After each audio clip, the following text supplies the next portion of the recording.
Hello बच्चों, आज video के इस सेक्शन में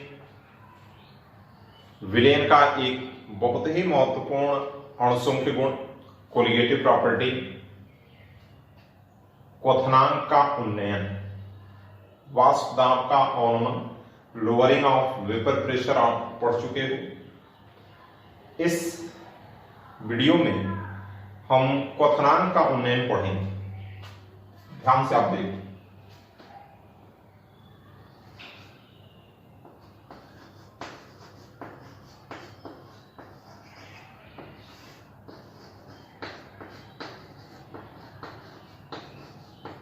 क्वथनांक का उन्नयन, एलिवेशन ऑफ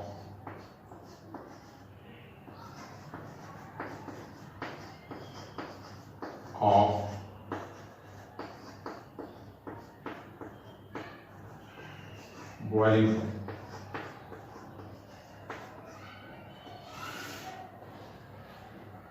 इसके बारे में चर्चा किया जाएगा। मेरे प्यारे बच्चों, क्वथनांक किसको बोला जाता है? जिस आप जानते हो जिस ताप पर द्रव उबलने लगे, कल कल कल कल कल कल कल कल उबलने लगेगा, उसी को बोला जाएगा क्वथनांक। क्वथनांक की डेफिनेशन क्या है? वह दाब जिस पर द्रव का वाष्प दाब वायुमंडलीय दाब के बराबर हो जाए, वह ऐसा टेम्परेचर जिस पर किसी द्रव का वाष्प दाब vapour pressure of liquid is equal to वायुमंडलीय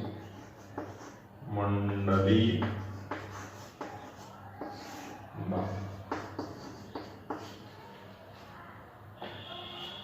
ठीक है, वह दाब जिस पर द्रव का वाष्प दाब वायुमंडलीय दाब के बराबर हो जाएगा, इसी टेम्परेचर को बोला जाएगा क्वथनांक।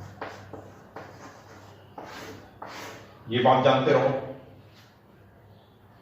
क्वथनांक का उन्नयन किसको बोला जाएगा?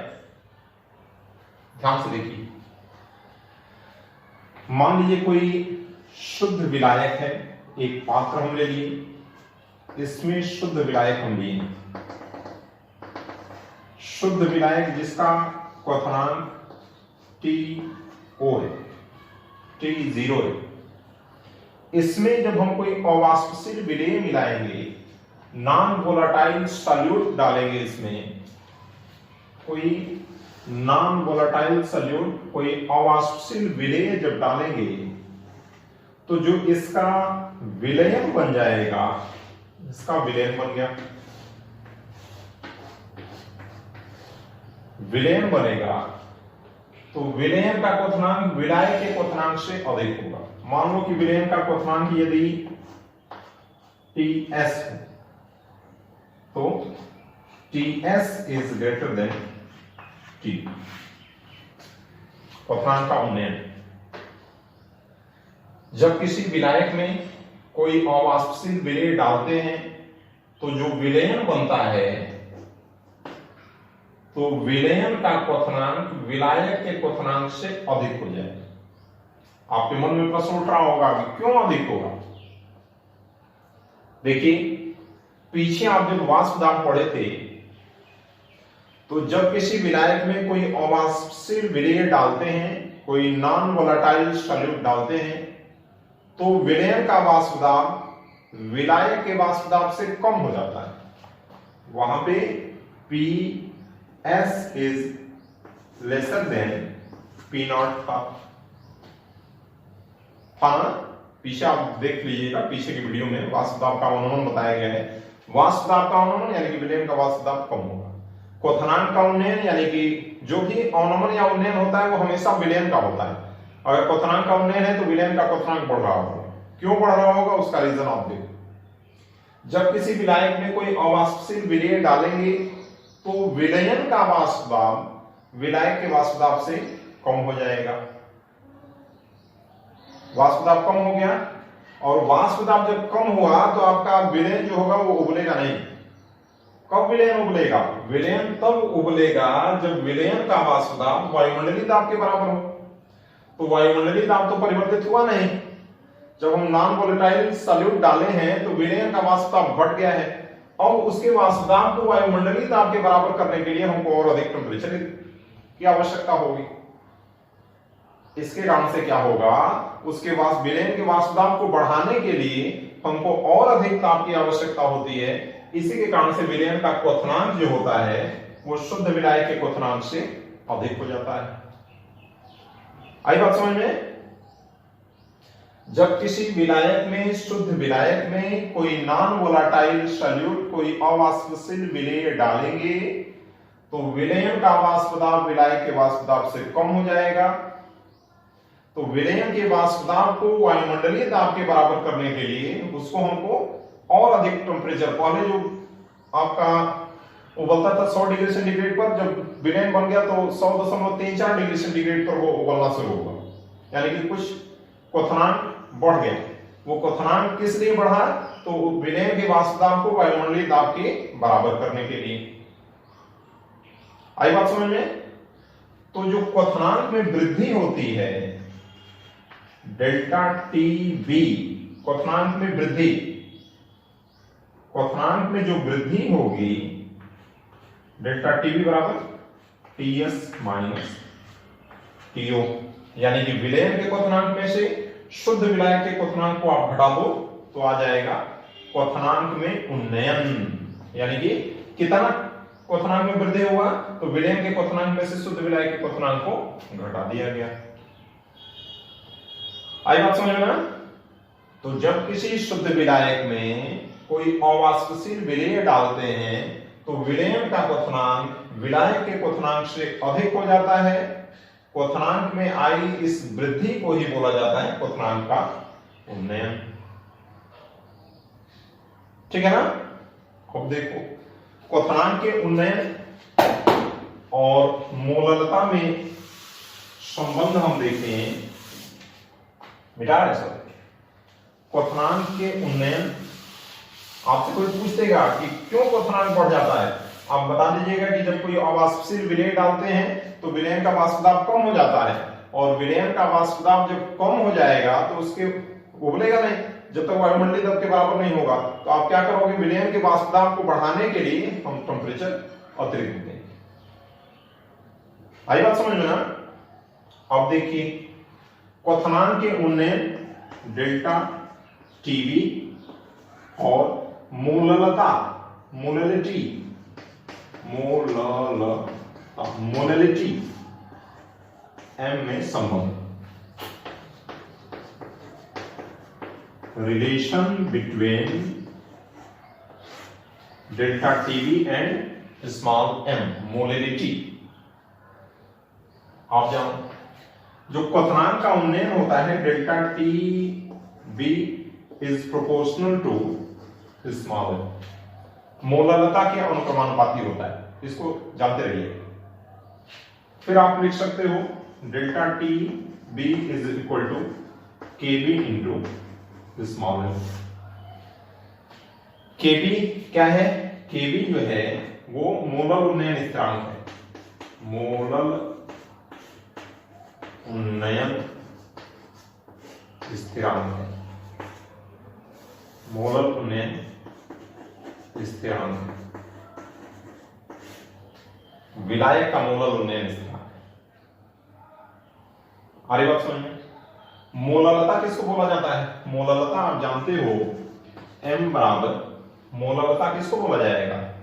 तो इसका भार होगा, भार बटा विलेय का अणुभार होगा, विलायक का द्रव्यमान किलोग्राम में होगा, और ग्राम में रहेगा तो W/1000 हो जाएगा। आई बात समझ में?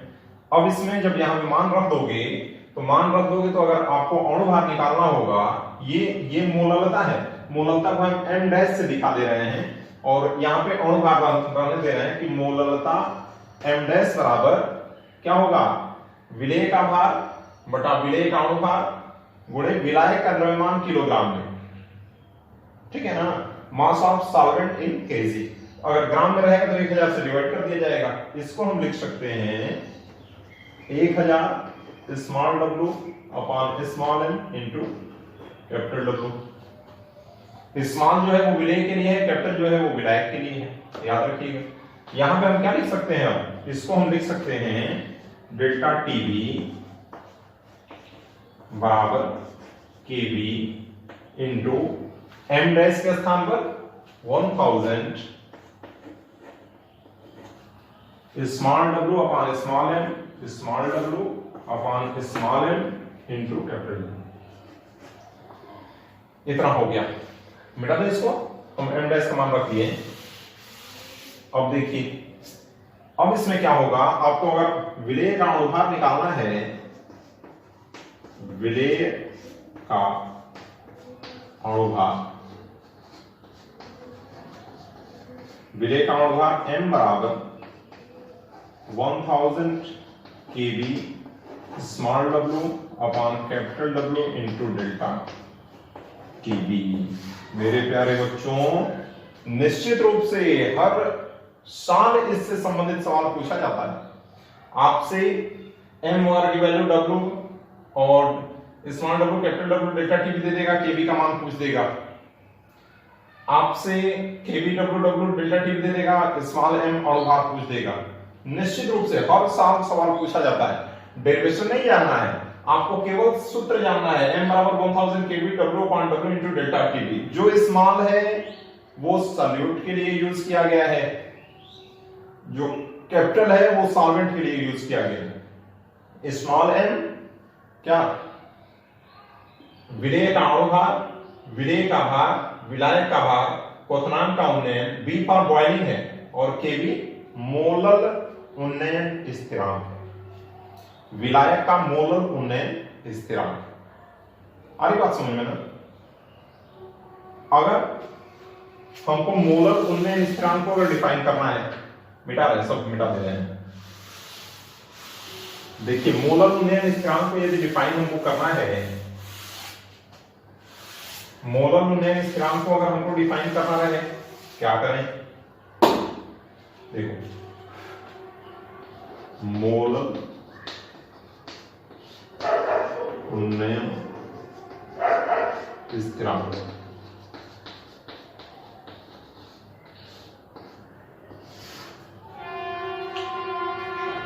किसको बोला जाएगा? इसमें देखो, अणुभार के सूत्र से, अणुभार के सूत्र से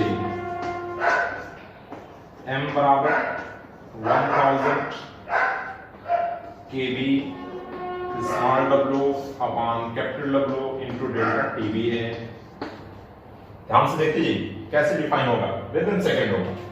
यहां पे हम लिख सकते हैं, हमको kb को डिफाइन करना है, kb मोलल, kb मोलल। बहुत सारे बच्चों का कमेंट आ रहा है कि थोड़ा सा बड़ा बड़ा लिखिए, आप थोड़ा सा बड़ा कर दो। इसे बड़ा लिखने लगेंगे तो अटेगा नहीं पूरा, थोड़ा सा आप बड़ा कर दीजिए उसको, आप हो जाएगा बड़ा आपने। देखिए, kb बराबर small m into capital W into delta TB upon 1000 into small w हो गया, ठीक है ना? फिर क्या होगा, इसमें इसको लिखा जा सकता है capital W into delta TB upon 1000 into small w upon small m। क्या है ये?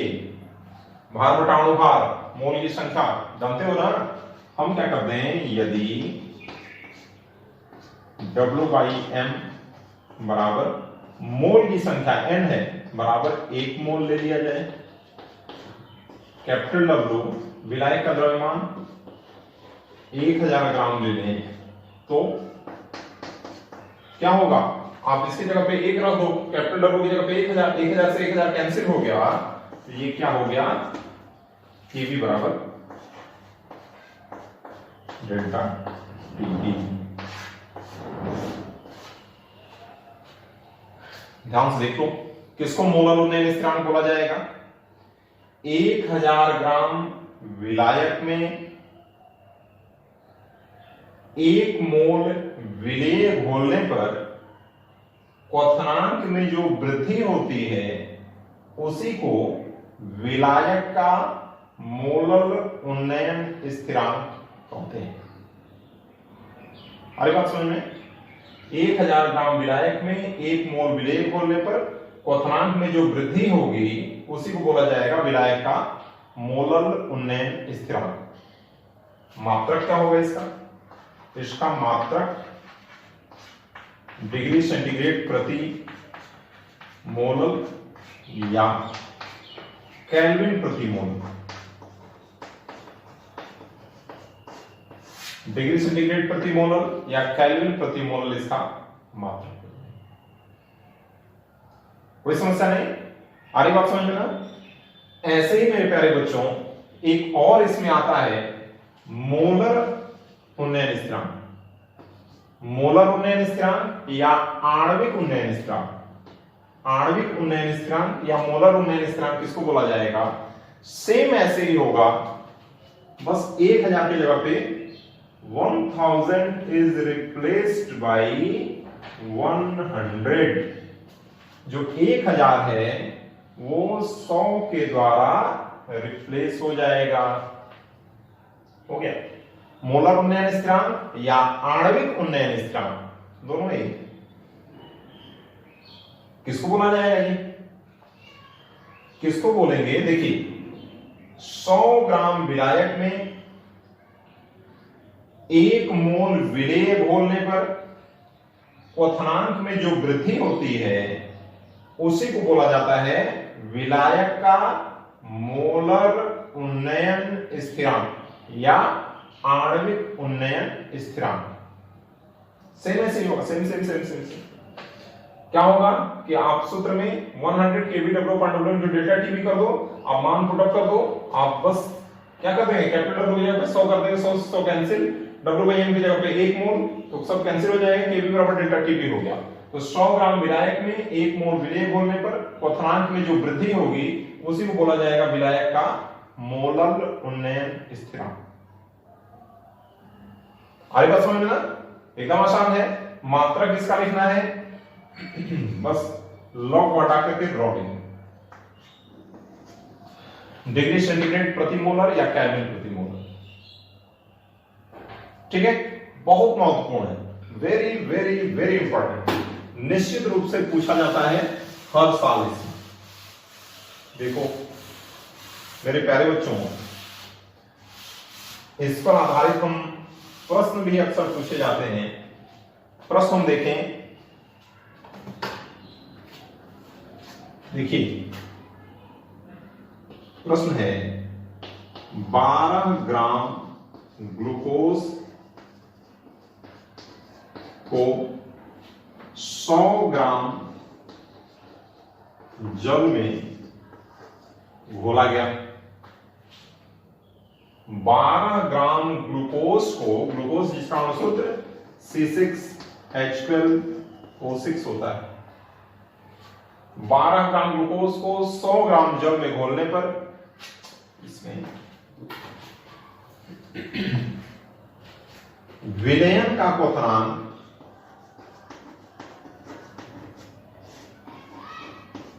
विलयन का क्वथनांक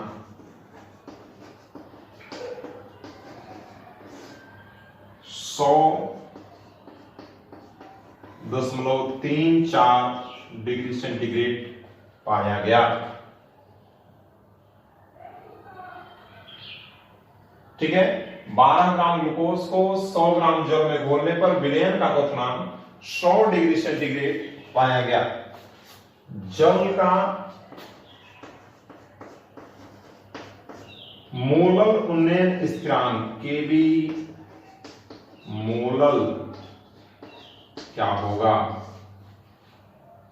प्रश्न दिया है 12 ग्राम ग्लूकोज को 100 ग्राम जल में घोलने पर विलयन का क्वथनांक 100.34 डिग्री सेंटीग्रेड पाया गया। जल का मोलर उन्नयन स्थिरांक क्या होगा? मान रखिए क्या क्या दिया है आप इसको देखो, ये कम मात्रा में है सॉल्यूट है, अधिक मात्रा में है सॉल्वेंट है। इसमें देखिए तो स्मॉल डब्ल्यू बराबर 12 ग्राम, कैपिटल डब्ल्यू बराबर 100 ग्राम, टीएस बराबर 100.34 डिग्री सेंटीग्रेड, टीओ टीओ शुद्ध जल का क्वथनांक, शुद्ध जल का क्वथनांक कितना जानते हो, बोलो बोलो जल्दी, 100 डिग्री सेंटीग्रेड। केवी मोलर निकालना है, केवी मोलर निकालना है आपको, निकालें, रखा जाए मान, निकाल लोगे बस, पुटअप करोगे। यहां पर विलेय का अनुभार m बराबर 1000 मोलर दिया है तो 1000 रख रहे हैं, मोलर दिया होता तो 100 रखते, 1000 Kb small W upon capital W into delta T. ठीक है ना। यहां पर क्या हो गया, हमको क्या निकालना है, हमसे पूछा है केवी मोलर का मान। यहां पर हम क्या करते हैं, या केवी मोलर बराबर small m into capital W into delta TV upon 1000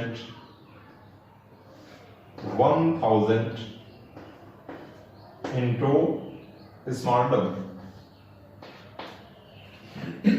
small m विलेय का अणुभार है, ग्लूकोज का अणुभार आप जानते हो निकालना।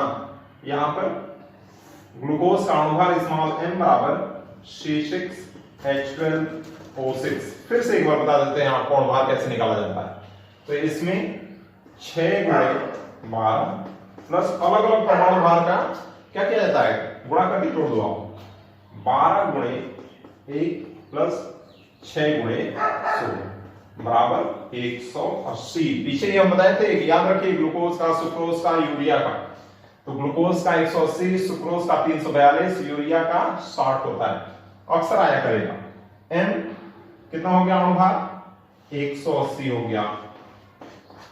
कैपिटल डब्ल्यू की वैल्यू 100 ग्राम है। डेल्टा टीबी, टीएस की वैल्यू 100.34, टीओ की वैल्यू 100 डिग्री सेंटीग्रेड। तो यहां पर डेल्टा टीबी जो निकलेगा, यहीं पे निकाल दो, डेल्टा टीबी बराबर क्या है, टीएस माइनस टीओ बराबर 0.34 डिग्री सेंटीग्रेड। चूंकि अंतर है, इसमें क्या किया जा रहा है, ये टीएस की वैल्यू टीओ की वैल्यू डिग्री सेंटीग्रेड में है, आप यही वैल्यू आप केल्विन में चाहोगे 273 जोड़ दो, इतना ही केल्विन आएगा। अरे बात समझ में, डेल्टा चूंकि निकालना है कोई फर्क पड़ेगा नहीं। अब इसमें 0.34 डिग्री सेंटीग्रेड मान लो या केल्विन मान लो, 1000 मल्टीप्लाइड बाई स्मॉल डब्ल्यू 12 ग्राम। क्या हो गया, कैंसिल करा दो, क्या करते हैं, 6 गुना के 12 36 18, 17 गुना के 34, 17 तिया 0.51 क्या केल्विन मोलर इनवर्स हो गया। 12 ग्राम ग्लूकोज को 100 ग्राम जल में घोलने पर विलयन का क्वथनांक 100.34 डिग्री सेंटीग्रेड पाया गया। जल का मोलर उन्नयन स्थिरांक निकालना था। क्या क्या दिया है आप मान रखो, आप सीधे पुटअप कर दीजिए वैल्यू, आई बात समझ में, जल्दी करो, जल्दी करिए, तुरंत मिटाएंगे।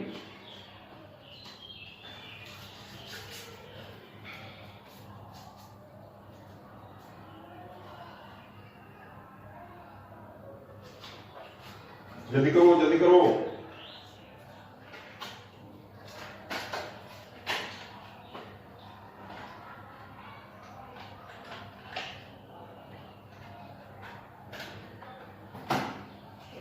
मिटा दें।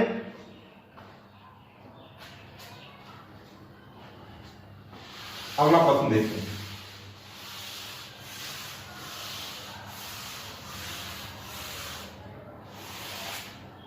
अगला प्रश्न देखते हैं।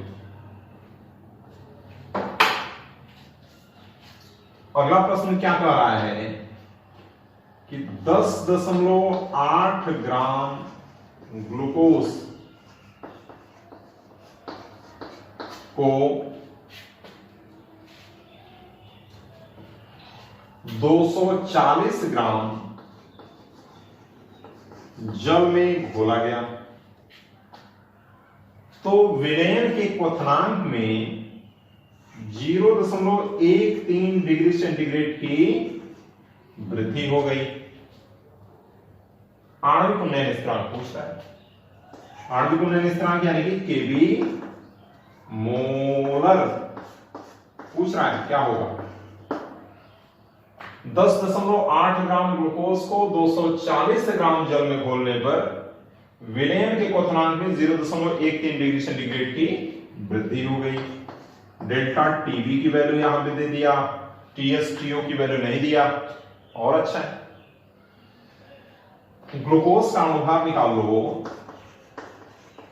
ग्लूकोज का अनुभाग स्मॉल m बराबर 180, सीधे लिख रहे हैं, पीछे वाले में हम निकलवाए हैं, आप देख लीजिएगा। इतना हो गया। और क्या चाहिए जी? ग्लूकोज का भाग दिया है स्मॉल w बराबर 10.8 ग्राम, कैपिटल W की वैल्यू दिया है 240 ग्राम। केबी मोलर पूछ रहा है, रखें हम सूत्र में। देखिए सूत्र में रख दें तो हम सूत्र में क्या करें, पढ़ा देते हैं इसको, हम लिख रहे हैं। देखिए कैसे आएगा, यहां पर अणुभार के सूत्र से m बराबर 100 केबी मोलर है, small w upon capital W into delta TB से क्या कर दें, केबी बराबर small m into capital W into delta TB upon 100 into small w। अणुभाग कितना है, अणुभाग निकाले हैं अभी, अणुभाग 180 है, इसको ये साफ लिखना चाहिए। स्मॉल m है 180, कैपिटल W कितना 240 ग्राम, 240। डेल्टा टीबी की वैल्यू 0.13 डिग्री सेंटीग्रेड, उसको केल्विन भी आप मान सकते हैं, क्योंकि डेल्टा है तो कोई फर्क पड़ेगा नहीं। 100 multiplied by small W 10.8, solve कर दो, सॉल्व हो जाएगा। इसको कटा दो, सॉल्व करोगे ना, सॉल्व कर लेंगे, ठीक है। जल्दी सॉल्व करो, जल्दी सॉल्व करिए इसको, जल्दी सॉल्व करो,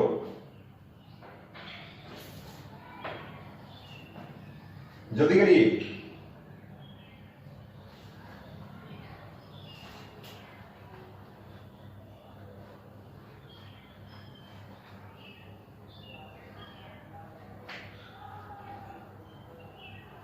हो गया?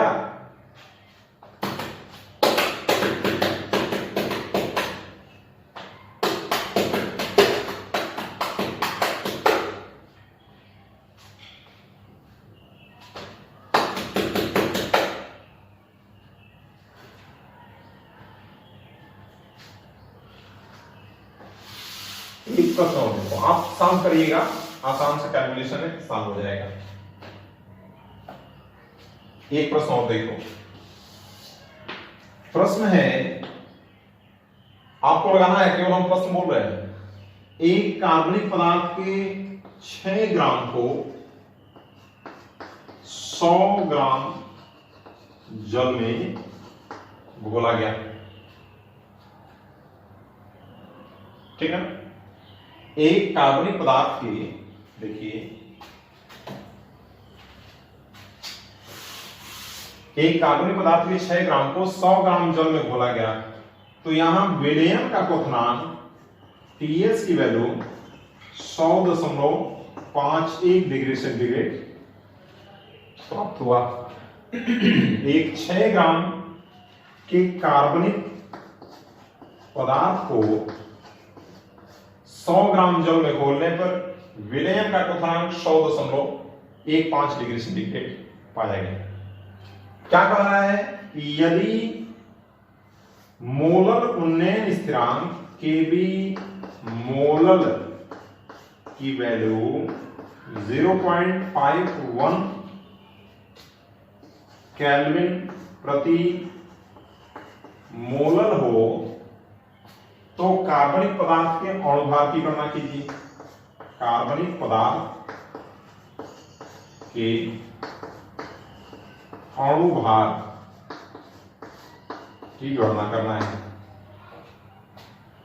हो जाएगा, एक 6 ग्राम के कार्बनिक पदार्थ को 100 ग्राम जल में घोलने पर विलयन का क्वथनांक 100.51 डिग्री सेंटीग्रेड पाया गया। Kb मोलर का मान 0.51 केल्विन प्रति मोलर है, तो कार्बनिक पदार्थ के अणुभार की गणना कीजिए। कर लेंगे एकदम आसान है। स्मॉल डब्ल्यू दिया है, कैपिटल डब्ल्यू दिया है, डेल्टा आपका टीएस की वैल्यू दिया हुआ है, टीओ की वैल्यू आप जानते हो जल के लिए 100 डिग्री सेंटीग्रेड जल का क्वथनांक है, केबी मोलर का मान दिया हुआ है। आप 1000 के सूत्र पे रखिएगा, m बराबर 1000 केबी W/W इनटू डेल्टा टी। ठीक है, आंसर हम बता दे रहे हैं 60 इसका आंसर अणुभार आएगा। ठीक है ना, ग्लूकोज, सुक्रोज या यूरिया में से एक कोई होगा, आंसर इसका 60 के आसपास। ठीक, फिर अगले वीडियो में हम हिमांक में ऑनोमन को लेकर के मिलेंगे। मेरे प्यारे बच्चों, आप जितना पढ़ाया जा रहा है सब का नोट्स आप बनाते जाएंगे और प्रयास है बेहतर से बेहतर आपको वीडियो बना करके देने की। तो आप रोज नोट्स बनाइए, थोड़ा सा बुक्स वगैरह रीडिंग करिए